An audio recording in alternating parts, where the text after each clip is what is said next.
Hello and welcome to the Beyond 6 Seconds podcast. I'm your host, Carolyn Keel, and on today's episode, I'm speaking with Caroline Smith. Caroline founded her business, the Introverted Misfit, to help shy, awkward introverts become socially confident versions of themselves so they can have healthy, manageable social lives.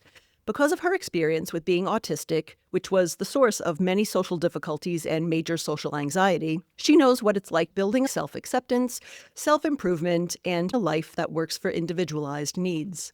Caroline now uses her platform and her one-on-one coaching services to help fellow introverted misfits, whether they're autistic or not, learn how to connect with others, create fruitful relationships, and have a manageable social life without acting like someone they're not. Caroline, welcome to the podcast. Hello, and thank you for having me, Carolyn.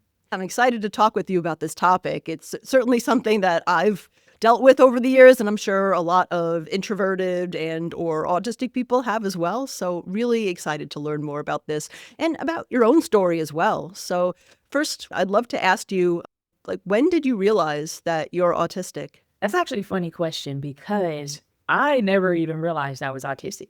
It was actually my parents. Well, let me back up a little bit. So all throughout my childhood and high school years, I could always tell that I was a little different. I didn't know what the source of the difference was, but I knew I was different. I barely had any friends, or when I was able to make friends, they didn't really last long. I was always that kid on field trips and on band trips because I was in marching band when I was in high school and college. I was that kid that broke the rules basically and stayed by myself. Like, you know, when chaperones tell you to go places to eat with other people so you're not alone. I was that kid that broke the rules because I didn't have any friends and I didn't know how to talk to them. So I always knew that I was a little different, at least socially. And my parents noticed too. But see, I wasn't really worried about them. It was my parents, and that they are the ones who got me psychologically evaluated. Wow. At the age of 17. And that is when I got my official diagnosis with ASD level 1. It was called something else before, but now it's referred to as autistic spectrum disorder level 1. So once I found out about this diagnosis, to be honest, it was not really a big deal for me because, like I said, I already knew that I was really different. Now I just had a name to it. My parents were, of course, happy to finally know what it was so that we could learn to manage it better and they could support me better going forward. So that was kind of a long-winded answer, but 17 is when I officially got diagnosed with ASD level 1. Wow. It sounds like your parents really picked up on it, where you were just sort of, living your life and managing the best way that you know how in terms of social interactions and social situations. You also experienced a lot of social anxiety growing up. What did that feel like for you? You did mention not really having many friends and spending a lot of time by yourself, but was that like a comfortable thing for you, or did you have social anxiety around other parts of your life? It was both, really. I'm comfortable by myself anyway because I am naturally introverted. But when I still had social anxiety, which I was seeing a counselor for specifically that when I was in college, I was comfortable by myself because that meant I didn't have to talk to anybody. So I used to do this thing where I would do anything in my power to avoid talking to people because it made me nervous because I knew I was going to mess something up. Like I knew they were going to think that I was weird or they were not going to want to talk to me. I knew that. And so I was scared to even attempt it. When I was in college, I would go different hallways, different stairwells that I knew people weren't going to be passing me. I would avoid people's eye contact, not just because I was autistic, but because I didn't want to talk to them. I was freaking out about it. I had all these things. I think what they're professionally called is coping mechanisms, maybe defense mechanisms or something like that. But these behaviors that you do to avoid your fears, basically, of talking to people. So I would describe that time of my life as very well, anxious, of course, but also kind of depressing, honestly, because I think it's a common misconception that all autistic people prefer to be by themselves 100% of the time. People still need connection, you know? Like, it doesn't matter what kind of disability you have. People still want to know that there are even just a few people who they can rely on and who accept them for who they are. So I think that was probably the biggest struggle with me having both social anxiety and also being on the autism spectrum. Yeah, that's true. It is a common misconception that autistic people don't want any kind of social connections or prefer to be by themselves. Certainly, there are some people who may prefer that, but I think, as you said, connection is so important, and connection may look different for each person, whether you're introverted or extroverted or autistic or not autistic. Yeah, I just had to insert in because I forgot. Yeah, I am an introvert, of course. So I do like to be, I like my alone time to recharge and everything, especially when I get overstimulated. Yeah. But introvert does not mean doesn't need connection. Absolutely. Yeah. So, how did you decide to help other people or other introverts, specifically, I guess, starting out, who struggle with social anxiety? I would assume it takes a while for you to sort of, you know, be self reflective or understand your own social anxiety and then say, okay, now that I have an understanding of myself, I can help other people. So, what was the path to helping others with that? Yeah. I would say it was about a 2-year period. That's how I remember it because I had graduated from college at this point and I was in the workplace doing adulting, as they say, Mhm. trying to save up some money and get my career as a web developer started. And my social confidence journey, it kind of started in the workplace a lot. I would use really small interactions, nothing big, nothing major, just small conversations, little pleasantries here and there to kind of get myself used to talking to people. Instead of avoiding social interactions, I would make it a point to say, okay, you're going to go in here and you're going to say good morning to someone and you're just going to ask how their day was. It was about, it was a while of that until I could feel myself getting better. Like I could feel myself getting less nervous around people. Even in the workplace meetings, I was starting to speak up more. I was starting to try and make jokes, even though I embarrassed myself a lot. But I was not afraid to make mistakes anymore at a certain point. And I think that was the key. Once I finally looked around and was like, oh my gosh, I'm not afraid of talking to people anymore. Even as quirky as people know that I am, I'm not afraid of them seeing that. I just took a second to look around and be like, wow, there's probably other people out there right now who are where I used to be, who are frustrated with how their lives and their relationships are not progressing like they want it to. And they don't know how to get out either. And they probably think they have to be 100% perfect socially in order to do that. And they don't.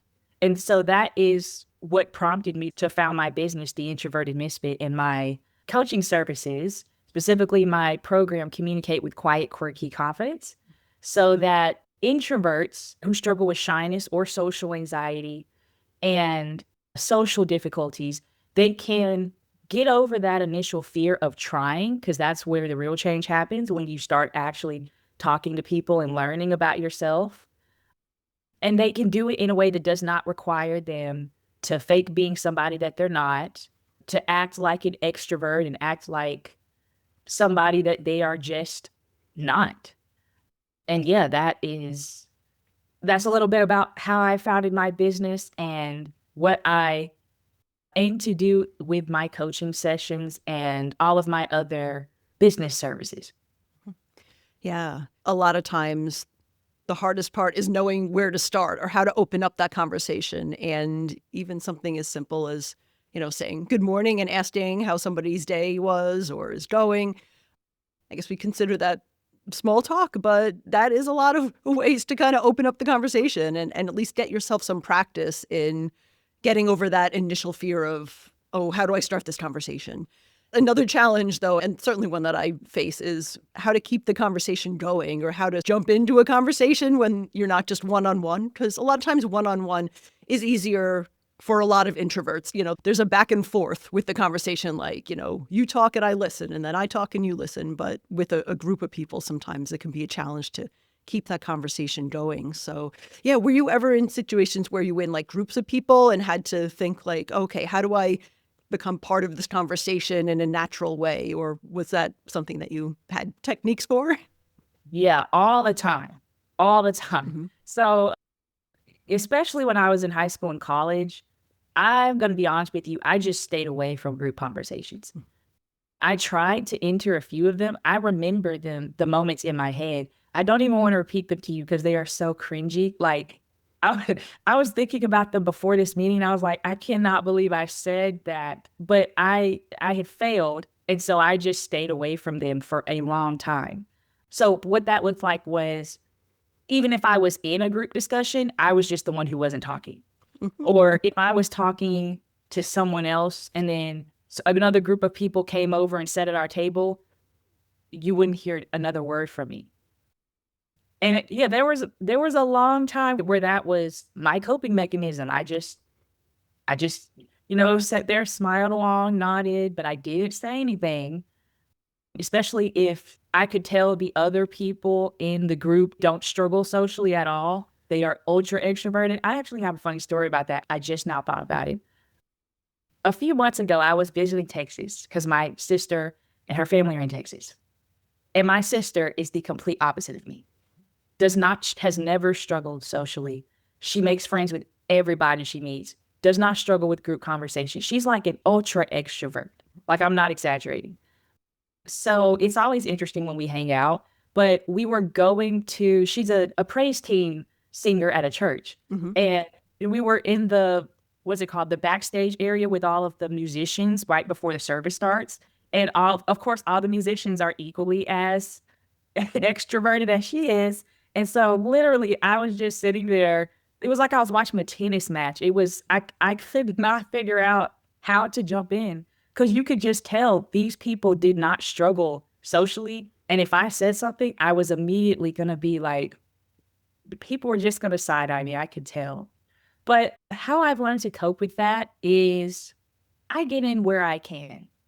That is, if I don't think that I can get in while people are, elevated and laughing and joking around, I might laugh along and nod and all that, but I'm not going to jump in at that moment. But if there's a quiet moment and nobody said anything for a few seconds, and then I can tell that that conversation is done, so there's going to be another one, I'll ask someone else something. Like, I did that a lot on a recent work trip to Vegas because I still have my 9-to-5 in addition to my coaching business. And we were at a table. It was like 20 people. And it was like a group of 5 people. And they would be laughing and we would be joking and everything. And then you could tell the conversation kind of dies down a little bit. And then I would insert myself or I would ask a question. And then it would get a new conversation started. You'd be surprised at how many coping techniques you can learn to, I guess, survive. I don't want to call it survive, but that's how I think about it. That's one tip that I have. I use it a lot. It works for me most of the time. Yeah, it's so familiar hearing you share those stories and your experiences. I have the same experiences even today with group conversations and knowing when to jump in. And I'm thinking, do most people like me think about like, all right, this is this time of the conversation. Should I bring up this story? Oh, I don't have anything here. If I bring this up, will it derail everything? Well, like literally, these are all the things running in my head while people are having conversations. And then it's like, I haven't said anything in 10 minutes and this is really bad. And I need to think of something to say. So I don't know if most people really have that running commentary in their own heads like I do, but I really relate to the experiences you share. Yeah, I've got the same thing, Mm-hmm. but yeah, I don't know if it's just an autistic thing, maybe ADHD thing too, because I've heard they sometimes struggle with social situations in a different way. Yeah, I have the exact same thoughts. And you know what? For a lot of people, especially when they have social anxiety, but even if they're just introverted, I've noticed that group conversations are intimidating for a different reason also, because it's like the risk to reward is a lot higher in group conversations. So if you say something right and everybody thinks it's funny, or they think that was, okay, that's a good thing to say, you can tell. And it's like, okay, yeah, I nailed that. Great. And the adrenaline's going. But if you say something wrong or something that is like mismatched, and you can automatically tell by the silence of the group, and like, or people start like side-eyeing each other and chuckling, and then they kind of go over it, that can be very scary, especially for people who struggle with shyness and social anxiety. So there's actually a portion of my coaching program where we go over just group interactions, because just like you said, I recognize that the dynamic can be a little different with more people. Yeah, for sure. And yeah, that's an important point, is that there's that extra pressure when you're in with a group of people to kind of, I don't know, fit the flow of the conversation or fit the topics, because there is more of that risk reward ratio, as you said. Absolutely. A lot of people sometimes feel like they have to, quote unquote, act extroverted or act in a certain way, almost like fake their own social presence in order to be accepted or to make friends or whatever their social goals might be. But I mean, ultimately, you really need to have some sort of like a self-acceptance, or at least an understanding of what your strengths are and what your style is, in order to be able to make genuine friends in the long run. So I guess, what kind of role does acceptance play, whether it's acceptance of yourself or of other people, in making new friends? I think it makes a big difference, because in my experience, and just from talking to other introverted misfits, if you don't accept yourself, that means your challenges, your differences, your communication weaknesses, because everybody has weaknesses of some sort, even neurotypical people. If you can't accept that, you go through life and you interact in these social events and these social interactions, it's almost like everything is just, it feels like rejection, because you don't accept yourself. You think you have to act like somebody you're not. You think you have to act extroverted. And then when that doesn't work out for you, you get this feeling of like, oh, well, I guess I'm just not enough. Like, they don't like me even when I'm trying to act like them. But what happens when you can accept yourself for who you are, your relationships really change. You don't entertain people just because they're talking to you. I used to do that a lot, even with people who I knew were not necessarily good fits for me. I would still try to keep them in my life, because I just felt like, well, they're the only ones accepting me. But when you accept yourself, you don't have to accept people who are going to be mean or not considerate of your needs. You accept yourself, and therefore you're going to attract people who accept you for you and understand you. Yeah, there is that pressure sometime to just say, oh, this is someone who's talking to me, so this is a perfect person to be friends with, because I have such a hard time making friends, and why would I turn this person down? But yeah, it is really having that kind of faith and understanding in yourself and about yourself, to say that I can choose who I want to be friends with, or who I want to build relationships with or talk to, or anything like that. So yeah, that totally makes sense. This isn't necessarily like an introversion thing, but as we know, a lot of autistic people, not all autistic people, but a lot may really struggle to pick up on social cues, especially in social situations where there are a lot of people that they may not know or may not know well, those group conversations that are so challenging. I don't know if that's something that you've personally struggled with as an autistic person, but I guess, what kind of advice would you have for autistic people who might struggle to pick up on those social cues? Yeah, it was something that I struggled with, but just as you alluded to, not all autistic people have the exact same struggles. So how that manifested for me was, I wouldn't know the cues that showed you can talk to this person, or you can interject yourself into this group, or they do want to talk to you. It seemed like I was maybe overstepping boundaries, social boundaries, when I didn't mean to.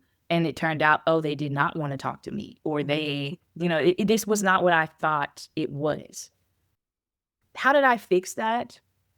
The best tip I can give you is to stop obsessing over social mistakes. Because once you stop obsessing over them, once you understand that really people are not as hyper focused on your mistakes and your insecurities as you think they are, once you understand that, you're not going to be afraid to actually make mistakes so that you can learn how to read social cues and how to stop reading more into behaviors than there needs to be. So like, I was trying to give you a specific example. Well, like I said, I struggled a lot with knowing what are the cues that show this person would be open to having a conversation. Well, I would have never figured that out if I wasn't willing to try and be a little bit embarrassed temporarily. Mm-hmm. Temporarily is the key word, right? Because they're not going to think about it. As soon as the mistake is over, you're the only one thinking about it. They're not thinking about it. So you really have to get over that feeling of just, oh my gosh, everybody noticed that thing that I said. I can never talk to them again. I should just give up trying. No, you have to stop that so that you're not going to be afraid to try and make mistakes and learn from them. Yeah, that's important. Not being afraid to make mistakes and also to learn from those as much as you can. Because, yeah, I mean, I even had an interaction with some friends last night that I feel like, I'm still thinking about like, oh, I really should have talked more. You always have that worry about like, maybe they won't like me if, I didn't perform well in the conversation. It's just such strange things in my head. But logically, I know it's like, I've known them for years. They're not thinking about any of this. Like, I'm 100% sure of that. So it is important to just be able to kind of interrupt your own thought process after the fact. Whether you made a mistake or you just didn't do everything that you wanted to do in the conversation, say, okay, that was one experience. What can I learn from that? And then, on to the next thing, just moving forward. Yeah. Yeah, that's right. And if I could just add on to that quickly, if you think about yourself, I'm talking to the audience now. Anybody who may be struggling with this, whether you have social anxiety or not, we can still hyper focus on our mistakes and insecurities, right? So I just want you to think about a mistake that somebody else made. Like maybe someone else said something kind of awkward to you, or they did something a little weird and you could tell they were not happy with what they said or whatever. And then literally the next 2 minutes, you have forgotten about what they did. Mm-hmm. That's exactly what they are thinking. They have moved on from whatever you are still thinking about. So you're right on the money. Yeah. Mm-hmm. Yeah, it's important to keep that in mind, definitely. Another challenge with socializing, and this is especially for introverts and probably other people as well, is that it can be really exhausting sometimes. Some neurodivergent people as well get exhausted by social conversations. It's everything from having to maintain eye contact or getting sensory overload or just the mental stress of all the things we have in our head, the scripts and the running commentary to have those conversations. How do you help people socialize within their limits so they're not completely exhausted after interactions? Yeah, I would say probably 2 different ways now that I'm thinking about it. So the first way is you actually have a little bit of choice about what kind of social situations you find yourself in outside of the ones where, like maybe at work where you have to be there. After hours when your time is yours, you can choose which social situations that you want to go to. And you know which ones are going to be less overstimulating for you. There's a pottery painting place right up the street from where I live. And as soon as I found it last year, I make it a point to go like at least every couple of months because it is the perfect environment for me socially and just for my artistic needs. So like I could sit there at a table, I can paint. So the pressure is not on to talk 100% of the time because we're doing something, painting. And then it's a quiet place, like it's a small place. Capacity is like 35 people. So even if people are going to be there, it's not going to be one of those places where it's loud and I'm going to get sensory overload and all of that stuff. Like, that's just one example, but there are coffee shops that you can go to. I know there are quite a few local, like non-chain coffee shops. A lot of towns have those that are non-chain. And so that gives them the freedom to do a lot of like creative stuff. Like there's a coffee shop up the street from me where they do like board game nights, they do trivia nights, they do wine tasting, they have book clubs. There's all sorts of social environments that are introvert friendly or autistic friendly. Like they're not gonna overwhelm you. So that's one, is doing some research in your local area, in your town, to see what kind of places might be good for you, and then actually going to them, right? Because sometimes you might talk yourself out of going, especially if you have social anxiety of any type. But the next way is, obviously we can't avoid every single, overwhelming social situation, even though we may want to. So part of that is learning some coping techniques that are going to get you through that. So I mentioned earlier that back in February, I traveled to Vegas for a work trip with 20 other of my employees and my bosses and higher ups. And we were in multiple situations where we were in group settings and we were talking a lot. And I had to rely on my coping techniques. So I would engage in the discussion. If I found a break to talk, I would talk a little bit, even if it was just to one person, and then maybe another person interjects, and then I, talk with them and laugh a little bit. And then I feel myself shutting down because the restaurant is loud and the lights are loud. I mean, Vegas is one big overstimulation place. So it was crazy there. But when I felt myself getting worked up and overstimulated, I would just take a break from the discussion calmly. I would just eat, keep eating, drink, look around the room a little bit, and maybe do that for a couple of minutes. And then when I felt myself getting back to normal, I would interject again and talk again, engage, and then, do the same thing. It's about knowing your limits, of course, and then also having a few coping strategies that you can rely on to get you through, right? Because, I mean, like I said, you're not going to be able to avoid every single situation that you may want to. But those are the two big tips that I would have as far as finding introvert friendly, neurodivergent friendly ways of socializing.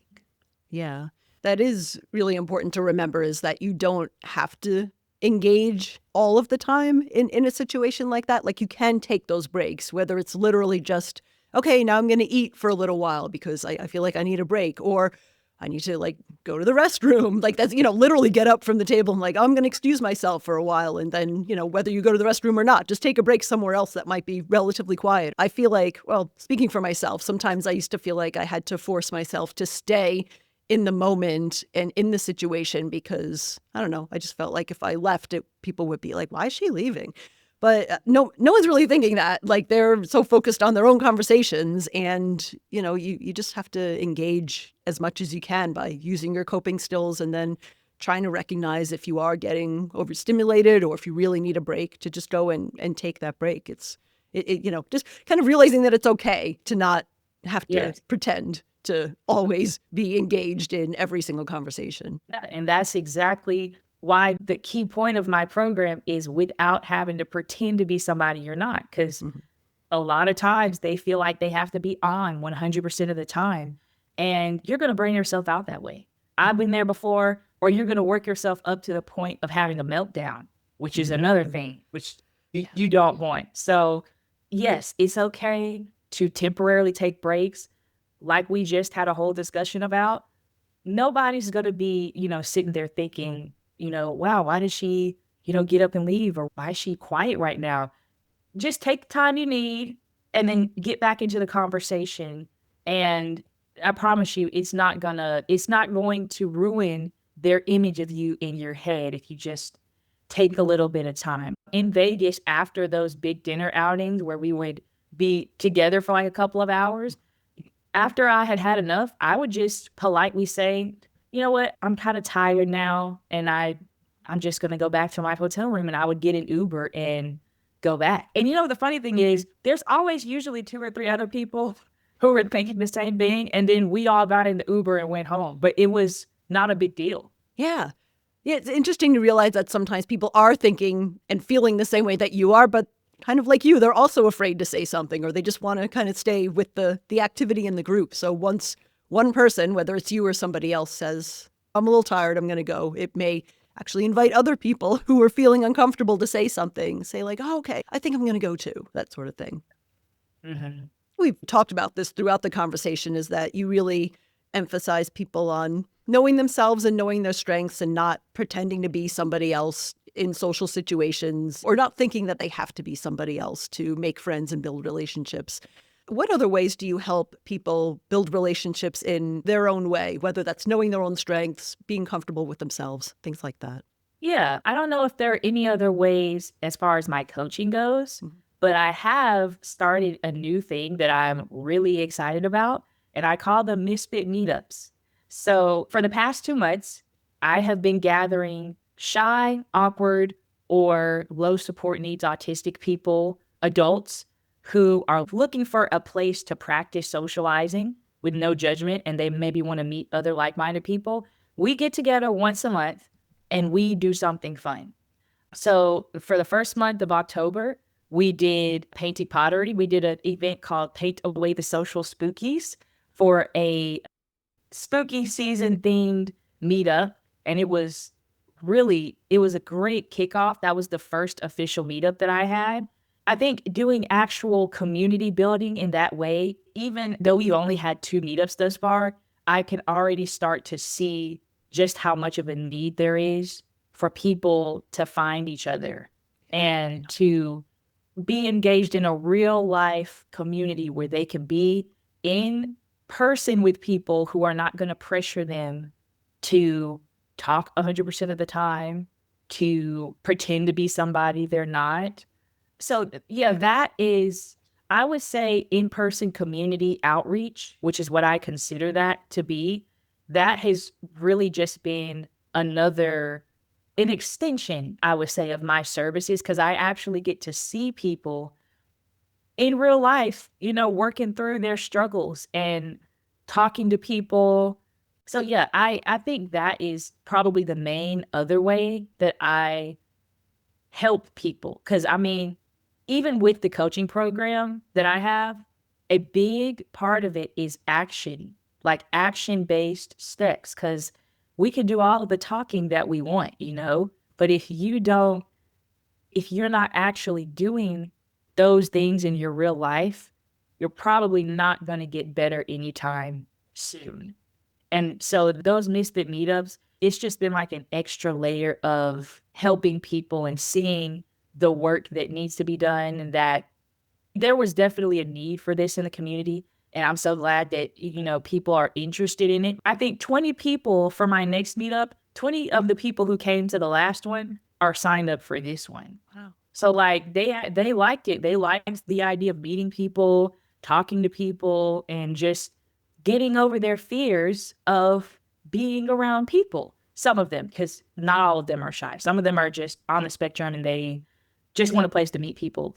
I mean, it's starting to be so productive that I've even had people internationally reach out to me who are following me or listening to me, and they're like, hey, can you make a virtual version of Misfit Meetups for those of us who are not in your area? Because I'm all the way down here in Alabama, the South. And now I'm thinking like, maybe I should, maybe it'll be a little different than in person talking and meeting, but I'd have to get creative with it. But maybe there's a need for it virtually, So I'm just, the wheels are already turning for a lot of different things for me. That's really cool. Yeah, those Misfit meetups sounds like they're really filling a need that's really critical in the autistic community and really in the community. These days, I think people are feeling more and more disconnected from other people or their communities in general. So that sounds really great.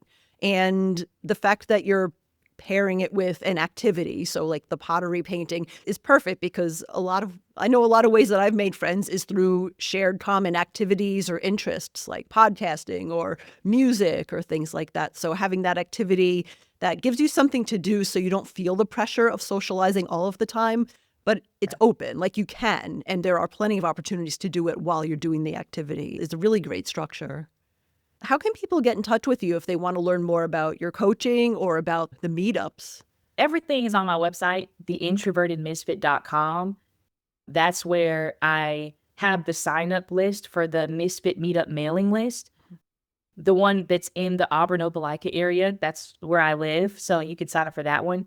And by the time that this podcast episode airs, I'll probably have a little link on that page where you can go sign up for the virtual meetups if I do end up doing those, because I'm just trying to see if there's even an interest for that before I, go through all this planning and stuff. So definitely go to that page. It's linked in the navigation, and I'm sure we'll probably already link it in the description of this episode so you can find it if you're interested in those. As far as working with me one-on-one with my coaching services, if you go to theintrovertedmisfit.com/coaching, that will bring you to the page for my signature coaching program, Communicate with Quiet, Quirky Confidence. And you can read all about what the program entails, exactly what you'll be getting when you are working with me, how that program can help you become a more socially confident version of yourself without having to be loud, extroverted, or socially perfect, which was a big theme that we talked about. And then I'm also everywhere on social media. So the handle Be Introverted Misfit, that's everywhere on Facebook, Instagram, LinkedIn. And yeah, I think that is basically it. The last thing I would say is we kind of touched on struggling with keeping the conversation going or starting a conversation. So I have a free guide on my website, 3 simple ways to start a conversation with just about anybody. It's an audio guide, so it's me talking you through 3 simple conversation starters that I use in my daily life to start conversations and to keep the conversation going. And I'll include a link to that as well if you're interested in getting a little freebie out of this conversation today. And yeah, those are the best places to get in contact with me. Yeah, fabulous. We'll totally put those links in the show notes of the podcast so that people can get in touch with you and get the freebie. That's wonderful. Yeah, well, thanks, Caroline. It's been great talking with you. It sounds like you're doing a lot of really great work to help autistic people, introverts, plenty of people just, build their social skills and build connections, which is really important, especially these days. As we close out, is there anything else that you'd like our listeners to know or anything they can do to help or support you? If I could just leave you with one little tidbit of encouragement, it's to stop obsessing over those social mistakes. Because again, nobody is as focused on them as you are. And that tip alone is going to get you a lot of places. Excellent. Yeah. Thanks so much, Caroline. It's been great talking with you. And thanks so much for being a guest on my podcast. Yes. Thank you for having me.